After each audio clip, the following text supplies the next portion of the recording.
สบายดีพี่น้องสบายดียามเศร้าพี่น้องสบายดีเพื่อสุขสุขคนเนาะพอกันยามเศร้าโอ้น้ำหมอกลงแห้งอะไรเปียกว่าทิพเลย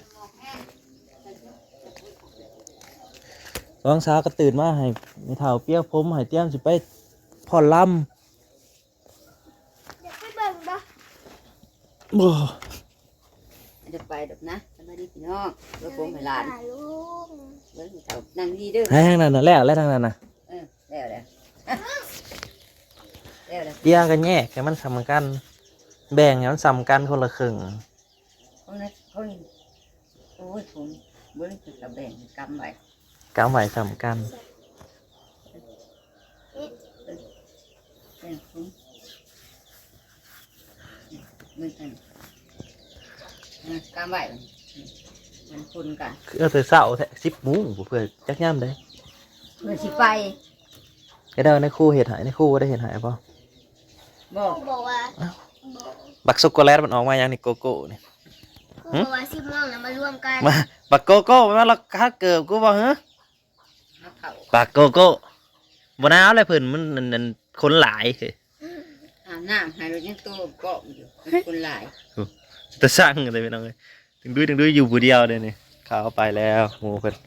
ไป ฉัน สาม หักเนาะฉันแตะ กุยดุย ทุกขี่คือนี่ทุกขี่มันถ่ายมันใหญ่ บักโกโก้อย่าไปคบเกิบนะกำลังคันเขียวด้วยกัน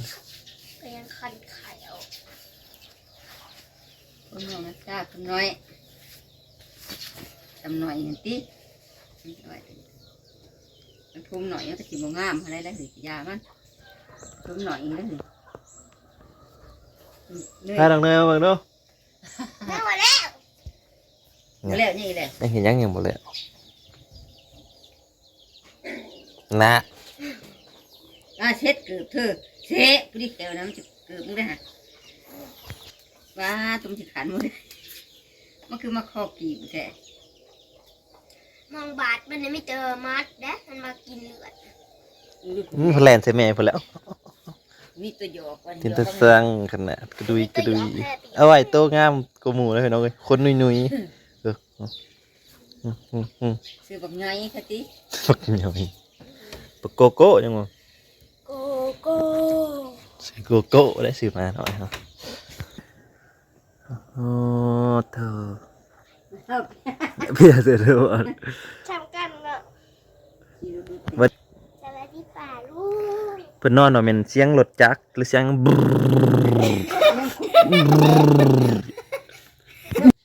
ตื่นมาอีเสียงยังว่าเบิ่งแม่งเพิ่นบรอยู่โอ้ยเสียง ได้บอก แสดงว่าเสียงเนยนั่น เสียงเนยโอ้ยมิดใส่หม้ออย่าซะพี่น้องน้ำน้องจนออกควัน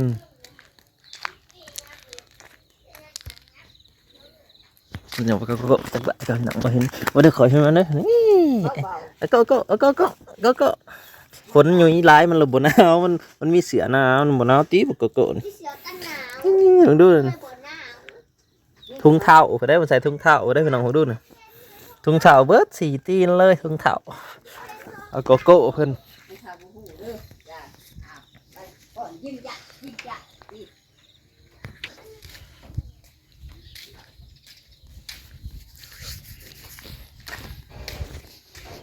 กำลังกายต่อไปเนาะขุดคุมโมกอ่ะ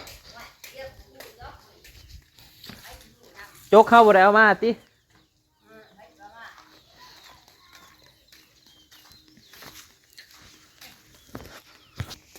ว้าวน้ำออกควันนี่ไปเบิ่งน้ำครับเนาะออกควันครับแทนตรวจเลย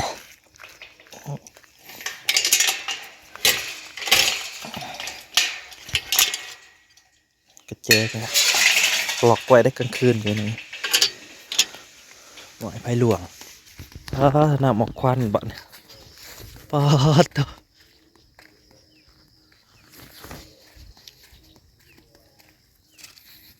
น้ำออกควันเลย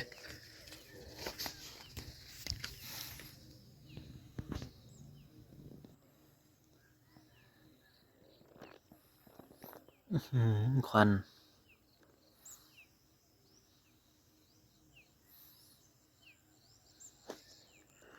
คือว่าเย็นเติบจะออกควันหมอกลงแห้ง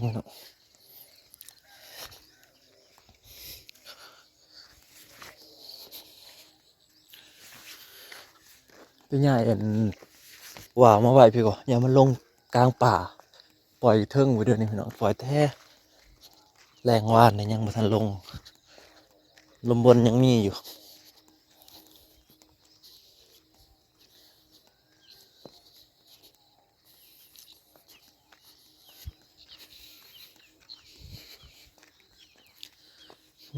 ควันไปนี่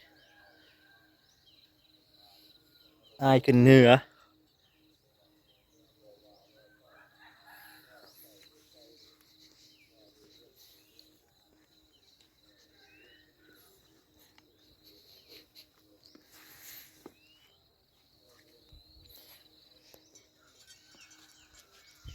ไปเลยสองสาวไปใส่สองสาวลงเทียงนาแล้วเอาแต่เสาไม่เท่าทักผมเปียผมให้ไปเลยขุดคุมมักมูต่อไปน้องเว้ยเตรียมสิบมักมูแล้ว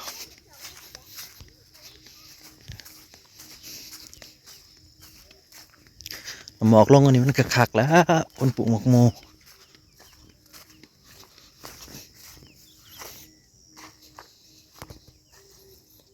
ขุดคุ้มไว้แล้วคุ้มก็อย่างเสียงห่างในจักหน้อยเพราะว่าเผื่อมันลามเครือเนาะหลายคุ้มเติมอยู่2 ไห่ได้2 ไห่แล้วยังอยู่สิปลูก4 ไห่นะก็บ่มีหยังเห็ด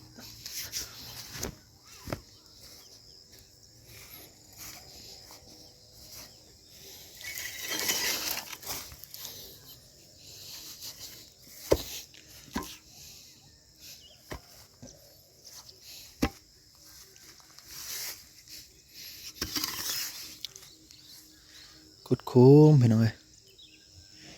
หมกโมตะเวนน่ะขึ้นแล้ว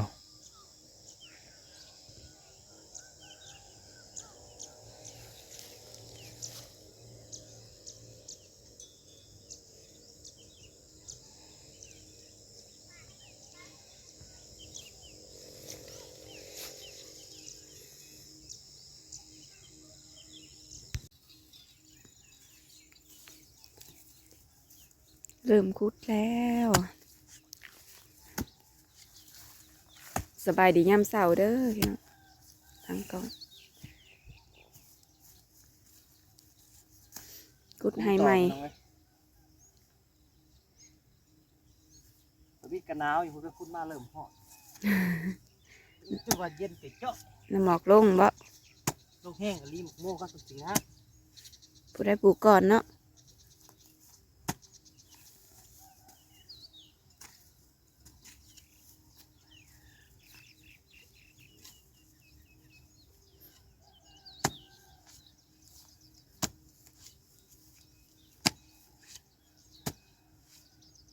ให้นี่เขาเคยปลูกมันกอกมันแก้วเด้พี่นาเขาก็สิง่ายมาปลูกพีเบิดแหละ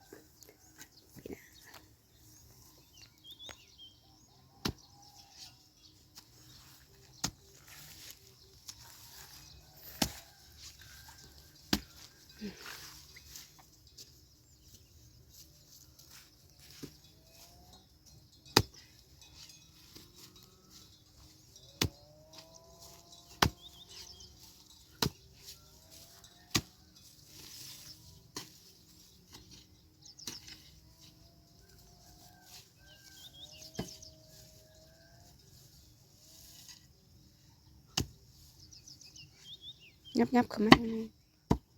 แล้วก็ปลูกเป็นพันคุ้มพันหา ไผ่ เขาจะใช้ปลูกพันหา ปัญหาเลยคุ้มผู้จังไรดีเนาะ ยังน้อยเขาที่ปลูก2,000มันคุดคุ้มบ่ไหว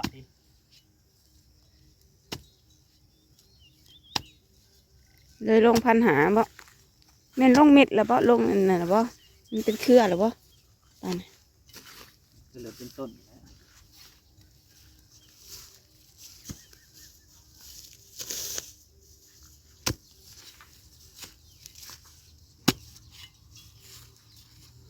ใคร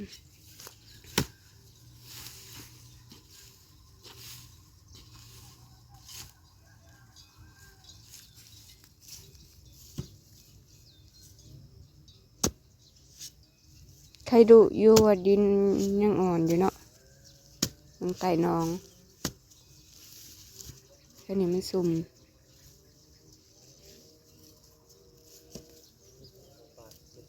บ่ได้เอาน้ำมาจุดมาแรงนะจุดเดี๋ยวก็ไฟหน่อยจุดทีนี้ไฟได้บัดน่ะ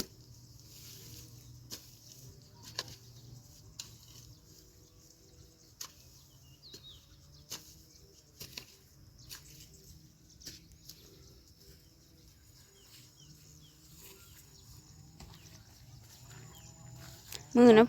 ต้องใช้ยังหอดใช้อยู่นะ เข้าใจ เพื่อนเกี่ยวเวียนอยู่ในยังนะ อืม ถอยน่ะถอยหลังถอยหน้าคือเทนาทีอยู่นี่มันหอดใช้อยู่ สิไปขอเงินนะแม่นะบ่ ถอยหน้าถอยหลังเหมือนกัน เสื้อผ้าทุกคนก็ซักให้ไหมอันปาดโทรสมาดำปันน้ำพักแท้ว มันจะเขือจะไข่และเต็นยาง ขามันหนังแปรงทูให้ทุกคนอายหมูแต่ว่า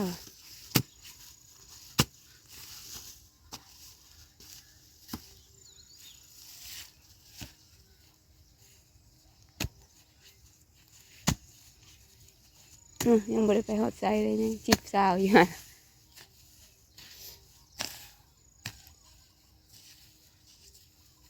หมอกตกแห้ง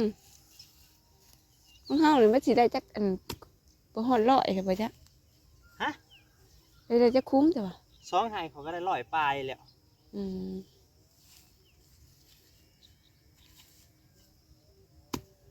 ปลูกซีให้เขาดูไหม ต้องปลูกร้ายปลูกทำท่อมมันนะ ทอมงามกะเป็นไม้ใหญ่เนาะ ต้องค่อยปลูกที่เขื่อย ก็ลองเบิ่งประสบการณ์ครั้งแรกปลูกแตงโม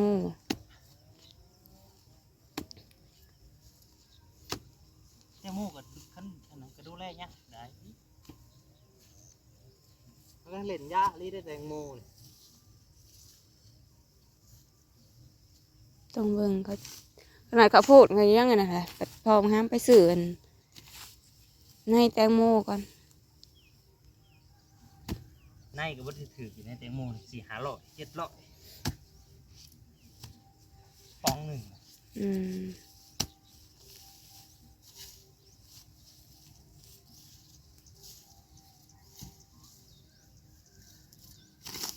กันไป ขอบคุณเด้อพี่น้องที่มาเบิ่งมาส้มมาได้ทองคำให้นี่แหละ